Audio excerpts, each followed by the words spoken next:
Yan. Po natin ng used oil at may ngayon sa mahogany mga tol, mga tindero ng baka. Ito po ang Bulkang Taal.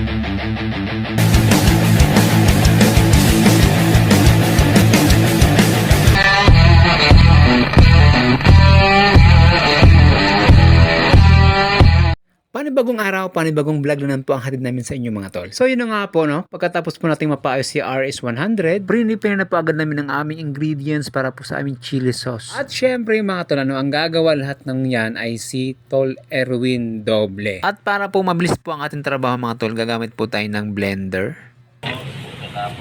Yan. At pagkatapos po ma-blender ang garlic mga tol, sinunod ko na agad ang ating siling labuyo.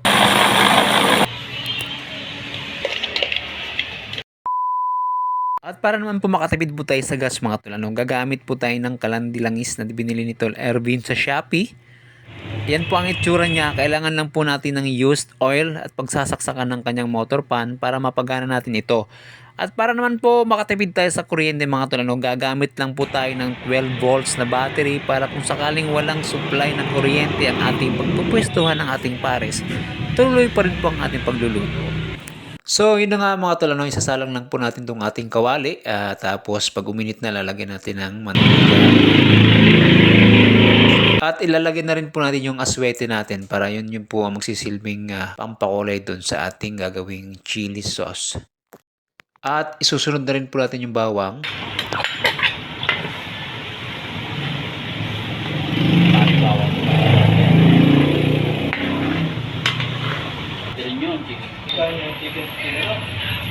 At ilalagay na rin po natin yung ating siling labuyo na naka-blender. Tapos halu-haluin lang ho natin to. So yun nga mga tol, pag ganyan na po yung kulay ng ating siling labuyo, saka atin lagyan ito ng suka. Yan po ang pinaka-preservatives niya para tumagal po ang ating chili sauce. Tapos i-prepare na po natin ang ating mga gamit dito sa ating cart.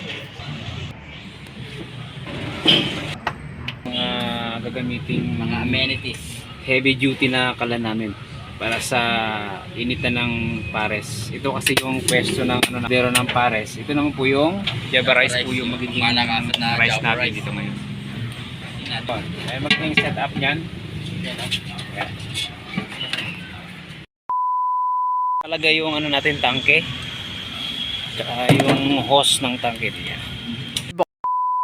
Kami ngayon sa mahogany mga tol, magkakanvas po kami ng presyo ng baka para po sa ating parisan. Mas maganda po kasi kung tayo mismo ang bibili para po sigurado tayo.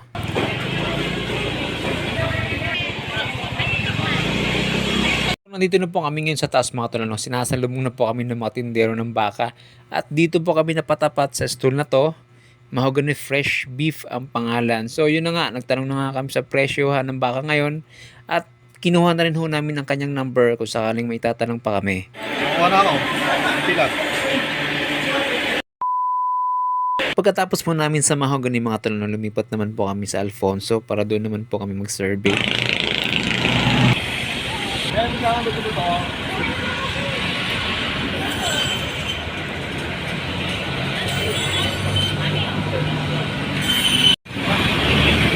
Mas mahal. Mga tol, pagkatapos po namin mag-survey, pauwi na po kami at may napansin lang kami sa kabilang side na to na may nagsiselfie at huminto rin kami. At yun, na-discover namin kaya pala naman nagsiselfie dahil ang ganda ng tingnan ng part na to. Dahil low tide nga noon, kitang-kita po ang Bulkang Taal.